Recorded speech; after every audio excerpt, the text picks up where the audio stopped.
जरांगे पाटील आज मुंबईच्या दिशेने निघालेत, परंतु मध्यंतरी आपल्या काही माध्यमातून अशा बातम्या आल्या की सरकार त्यांच्याशी बोलण्यास नकार देत आहे किंवा त्यांना भेटू इच्छित नाही, बोलू इच्छित नाही। त्याबद्दल सर्वप्रथम मी तुम्हाला खुलासा करतो की सरकारने कुठेही भेटायला विरोध केलेला नाही किंवा सरकार भेटणार नाही अशातला भाग नाही। हे सरकार जनतेचं आहे। कोणत्याही संघटना, राजकीय संघटना असेल, सामाजिक संघटना असेल, त्यांच्या शिष्टमंडळाला भेटणं हे आमचं कर्तव्य आम्ही समजतो। म्हणून काही लोक हा असा विरोधाभास दाखवण्याचा प्रयत्न करतात की सरकारचं आणि आंदोलकांचं आता बिनसलंय, आता कोणी पण आप पीछे नहीं हटेंगे अशा भूमिकेत सरकार किंवा आंदोलक आहेत असं गैरसमज पसरवण्याचा प्रयत्न करतात। एक भूमिका आमच्या सरकारची तुम्हाला स्पष्टपणे सांगतो की जेव्हापासून एकनाथ शिंदे साहेब मुख्यमंत्री झाले त्या दिवसापासून हे जे आंदोलन गेल्या 40 वर्षापासून चालू होतं त्यातून मार्ग काढण्याचा प्रयत्न प्रामाणिकपणे मुख्यमंत्री साहेब करतायत हे अख्ख्या उभ्या महाराष्ट्राला माहिती आहे। आणि त्याच माध्यमातून त्यांनी मग ह्या नोंदी असतील, हा मागासवर्ग आयोग असेल, आणखीन एक समिती, शिंदे समिती जे जजची आहे ती समिती असेल, या सर्व माध्यमातून आणि विशेषतः जो आपला तलाट्यापासून तर डिव्हिजनल कमिशनरपर्यंत असलेल्या सर्व अधिकाऱ्याला या कामामध्ये गुंतवल्याचं आपण पाहिलेलं आहे। मग ते तेलंगणामध्ये जाऊन नोंदी काढायची असेल की हैदराबादमध्ये जाऊन काढायची असेल, या सगळ्या ज्या बाबी आहेत या पॉझिटिव्ह दिशेने हे सरकार चाललेलं आहे। कुठेही याला थांबवण्याचा प्रयत्न करत नाही। मागच्या ज्या काही सरकार होती 40 वर्षापासून चालत आलेले आंदोलनं, काही लोकांनी जातीचा आधार घेऊन स्वतःचं राजकारण करायचा प्रयत्न केला। जातीमध्ये भांडण कसे लागतील आणि त्याचा बेनिफिट आम्हाला कसा मिळेल हा प्रयत्न त्यांनी केलेला आहे। आणि म्हणून आजचे जे आहे काही लोक याच्यावर चर्चासुद्धा करतायत, याच्यावर चर्चासुद्धा चालू आहे की जरांगे पाटलांना या गोष्टीचं विशेष मला दुःख या गोष्टीचं होतंय की त्यांनी जाणून बुजून या आंदोलनाला कसे वेगळी दिशा देता येईल असा प्रयत्न केला आहे। संजय राऊत सारख्या बडबोल्यांनी जरांगे पाटील हे प्यादं आहे म्हणजे याचा अर्थ संजय राऊतने जरांगे पाटलाला दिलेली ती एक शिवीज आहे मी समजतो, म्हणून त्याचा थोबाड फोडलं पाहिजे ही आमची भूमिका आहे। शरद पवार असेल किंवा उद्धव ठाकरे असतील, यांनी गेल्या त्यांच्या सरकारमध्ये त्यांच्या काळामध्ये कुठेही एक पाऊलसुद्धा या आंदोलनाचा पुढे टाकलं नाही। उलट उद्धव ठाकरेंच्या काळामध्ये हे दिलेले आरक्षण कसं रद्द होईल याचा प्रयत्न त्यांनी केला आणि त्याच्यात ते सक्सेस झालेलं आहे। ज्यांना त्या काही द्यायचं नाही म्हणून त्यांनी हे आवाज उठवलेली आहे। आताही दुपारी 3 वाजता शिंदे साहेबाची VC आहे।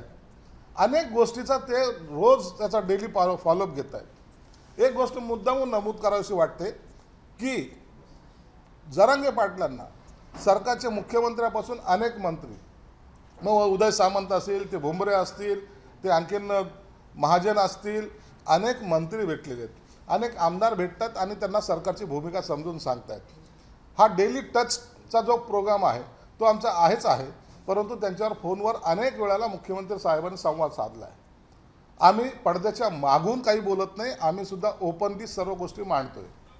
माझी तुमच्या माध्यमातून विनंती आहे, सरकार हे आता एकदम टोकाच्या स्टेजला आलेलं आहे, शेवटच्या स्टेजला आलेलं आहे आणि आरक्षण देण्यासंदर्भामध्ये फेब्रुवारी महिन्यामध्ये जे काय अधिवेशन सुरू होणार आहे त्याच्यामध्ये या आरक्षणाची घोषणा केली जाणार आहे।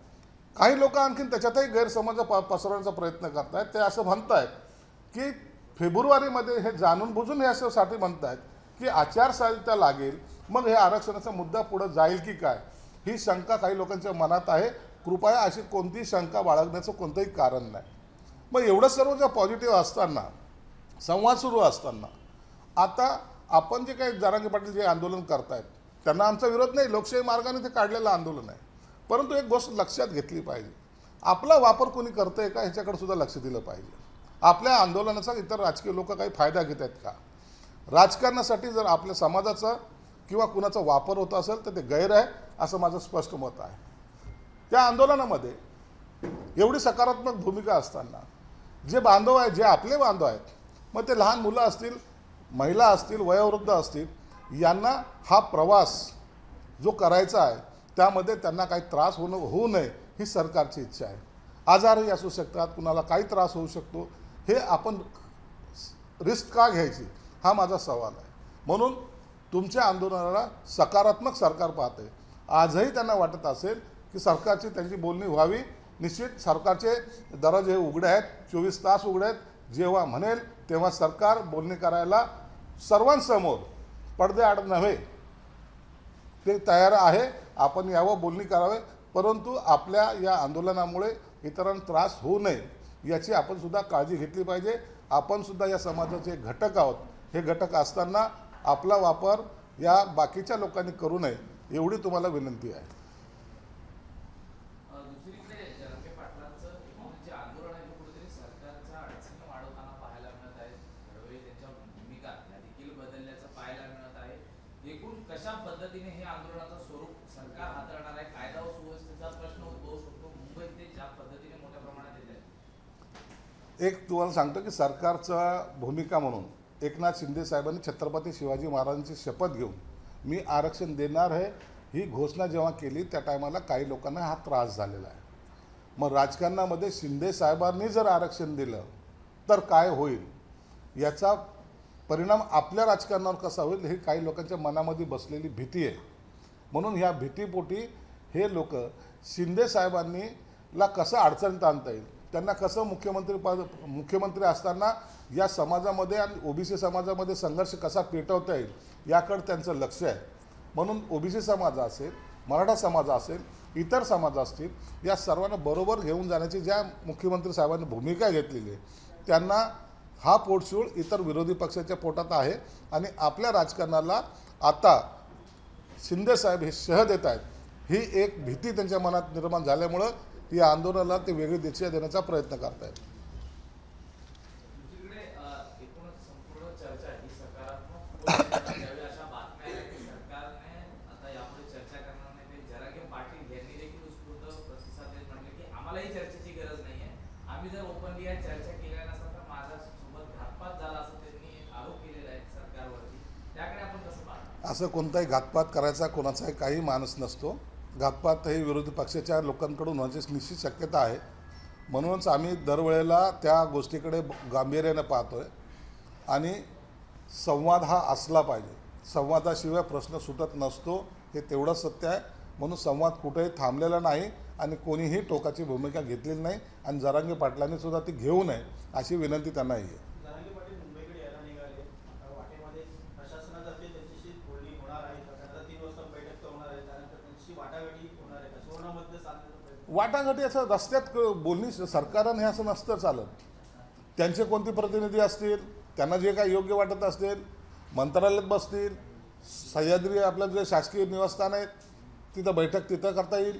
कुठेही बैठक ज्या शासकीय निवासस्थानं असेल किंवा आणखी कोणताही एखादा भाग जो असेल त्या ठिकाणी असलेल्या लोकांबरोबर त्यांच्या प्रतिनिधीबरोबर सरकार बोलायला तर निश्चित तयार आहे. त्यामध्ये कुठेही त्यांच्याकडून ना नाही. एकीकडं मराठा समाजाचा जरांगे पाटलांचा मोर्चा मुंबई स्टेशनला निघाला आहे, दुसरीकडं ओबीसी समाज आक्रमक झाला आहे. त्याच आताच मैदानात जिथं जरांगे बसतील त्याच्या शेजारीच आम्ही बसू, आम्हाला देखील त्याच दिवशी आंदोलन करायचं आहे असं त्यांना म्हटलेलं आहे. किंवा 29 तारखेची 26 तारीख बदलली त्यांना आणि त्याच दिवशी आंदोलनाच्या दिवशी ते आंदोलन करण्याची तयारी आहे. त्यांच्याशी कशी भूमी चालू आहे? मी पहिल्यांदा एकदा क्लिअर केलेलं आहे की मुख्यमंत्री कोणत्याही समाजाचा घटक असो त्याला न्याय देण्याच्या भूमिकेत आहेत. पहिल्यापासून भूमिका अशी आहे की ओबीसी समाजाच्या आरक्षणाला धक्का न लावू देता मराठा समाजाला आरक्षण द्यायचं आहे. भूमिका स्पष्ट आहे. मराठा समाजाला आरक्षण द्यायचंच आहे ही भूमिका स्पष्ट आहे. म्हणून आता या आंदोलनामध्ये वेगळं वळण लावायचा काही लोक प्रयत्न करत आहेत. म्हणून मी सर्वांना विनंती यासाठीच करतो आहे की या आंदोलनामध्ये काही माथेफिरू लोक असतात, काही लोक काही मुद्दामून काड्या करायचा प्रयत्न करतात, काही आंदोलन चिघळवण्याचा प्रयत्न करतात. यांच्यापासून आपल्याला सावध राहिलं पाहिजे आणि हे जे चांगलं काम सर्वजण मिळून करतायत त्याला कुठेही गालबोट लागता कामा नये ही आमची भूमिका आहे. शिवसेना उभाटाचे नेते आदित्य ठाकरे पुन्हा एकदा मुख्यमंत्री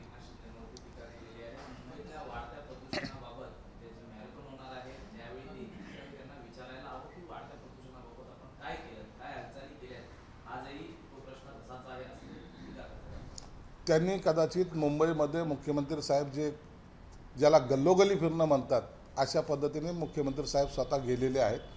सर्व यंत्रणा ते काम करते आहेत, परंतु यांनी कदाचित त्यांच्याकडे पाहिलं नसेल. यांना इथलचं प्रदूषणाबद्दलचं घेणं देणं आहे की लंडनला जायचं हे एकदा यांनी ठरवावं. हे लंडन नाही आहे, ही मुंबई आहे आणि ही मुंबईची जबाबदारी आमच्यावर आहे. म्हणून सरकार आपल्या पद्धतीने योग्य तो त्याच्यावर कारवाई त्यांची आणि त्यांच्याबद्दलची उपाययोजना हे करतायत. ठाकरे गटाचा मेळावा आहे नाशिकमध्ये 22 आणि 23. ठाकरे गटाचा मेळावा आहे नाशिकमध्ये 22 आणि 23 तारखेला. आपली काय प्रतिक्रिया आहे? कारण राम जन्मभूमीचं प्राण प्रतिष्ठापना 22 आहे, 23 तारखेला बाळासाहेबांचा जन्मदिवस आहे.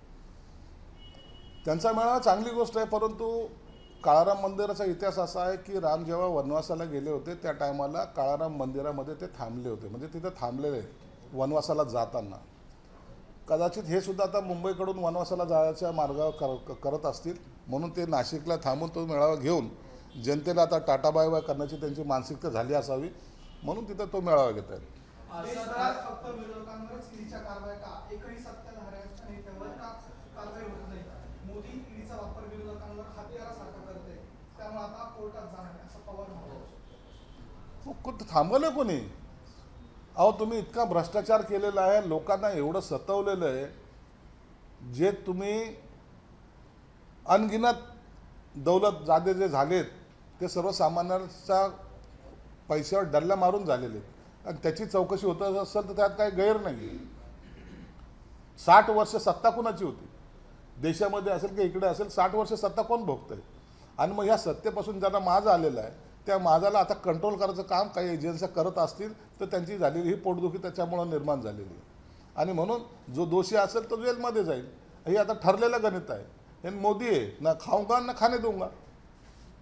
सर, राम मंदिर सोहळा जो आहे तो 22 तारखेला पार पडतोय. त्यानंतर अनेक महाराष्ट्रातून गाड्या ज्या आहेत त्या अयोध्येला भाजपतर्फे सोडण्यात येणार आहेत. शिवसेनेकडून याची काही तयारी करण्यात आलेली आहे? शिवसेनेकडून काही व्यवस्था शिवसैनिकांची असो किंवा मग मराठी बांधवांच्या अयोध्येत जाण्याची तयारी करण्याचा काही प्रयत्न असतात? प्रत्येक भागातून काही शिवसैनिक असेल, हिंदू बांधव असेल, तो कोणत्याही जाती धर्माचा असेल, कोणत्याही पक्षाचा असेल, हा अयोध्येकडे जायच्या मनस्थितीत आहे. परंतु मोदी साहेबांनी स्वतः आवाहन केलेलं आहे की जास्त प्रमाणात येऊ देऊ नका. 22 तारखेला म्हणजे देशातूनच नाही तर जगातून लोक जाणार आहेत आणि तिथलची जी व्यवस्था आहे ती ढासळायला नको.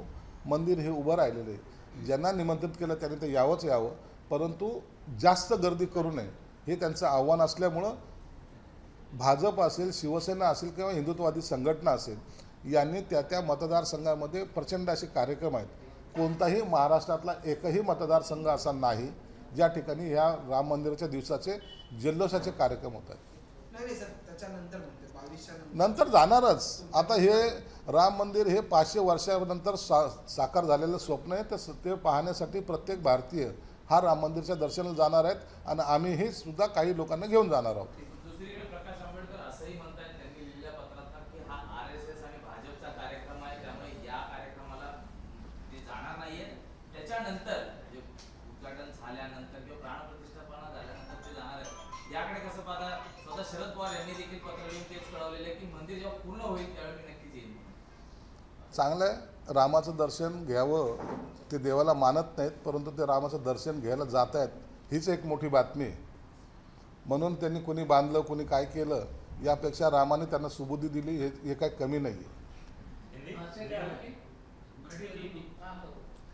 सर आपसे हिंदी में जानना चाहिए, मनोज जाएंगे पार्टी मराठा आरक्षण को लेकर मुंबई की तरफ रवाना हो से क्या हो जाएगा, उनसे बात करने की चर्चा को बंद करते हैं। सरकार की क्या योजनाएं हैं मोबाइल। इस पूरे मुद्दे को लेकर, और क्या ओबीसी को भी आपने मोबाईल बंद कर थोडासा, त्याला तो घडी घडी वाजतोय, त्याला बंद कर, तर स्विच ऑफ कर. सर, महाराष्ट्र के लिए मराठा आरक्षण एक ज्वलनशील मुद्दा रहा है. बीते कई महीनों से आप संघर्ष कर रहे हैं, मीटिंग्स कर रहे हैं, लेकिन अब मनोज जारंगी पाटिल जो कि इसके नेता हैं वो मुंबई की तरफ कूच कर रहे हैं और बड़ी संख्या में अपने साथ समर्थक ला रहे हैं. सरकार की क्या कुछ तैयारी है और ओबीसी के साथ आप कैसे सामंजस्य बैठाने वाले हैं? देखिए, सरकार की पहले से भूमिका रह चुकी है कि मराठा समाज को जो कुंभी का आरक्षण देने की जो भूमिका रखी है वो एकनाथ शिंदे साहब ने जिस दिन से मुख्यमंत्री पद की शपथ ली उस दिन से उनकी कोशिश रही, और जाहिर दसरे के दिन उन्होंने जाहिर छत्रपति शिवाजी महाराज को अभिवादन करके कसम लेके बोला है कि मैं आरक्षण दूंगा। और उसी तरीके से सभी एक्टिविटीज़ अगर आप देखेंगे तो उस तरीके से चल रही है। कुंभियों को सर्टिफिकेट देना, उनकी नोंद निकालना, और जो जो कमीशन है, शिंदे कमीशन है, उनको बिठाना, मागासवर्गीय आयोग को पुनर्गठन करना, ये सब प्रक्रिया शुरू हो गई। पिछले 40 सालों से मराठा समाज को भी अनदेखा किया जाता था। उन्होंने आंदोलन किए, उनका आंदोलन का फायदा राजकीय तौर पे उठाया जाता था। शिंदे साहब की कभी ये भूमिका नहीं रही है। ओबीसी के आरक्षण को धक्का न लगते हुए मराठा समाज को आरक्षण देने की इनकी भूमिका है। मतलब ओबीसी समाज हो या मराठा समाज हो, इनमें कहीं भी झगड़ा नहीं होना चाहिए, ये सरकार की भूमिका है। आज भी जरांगे पाटिल जो निकले हैं, अब देखिए ये 2-4 महीनों में जो कि आरक्षण का जो मुद्दा है वो पूरा अभी सॉर्ट आउट होते आ रहा है। अभी आने वाले फरवरी के अधिवेशन में उसकी घोषणा करने वाले हैं। अभी सब जब दिया जा रहा है, सब जब मिल रहा है, सब स्टेप बाय स्टेप। एबीपी माझा, उघडा डोळे बघा नीट।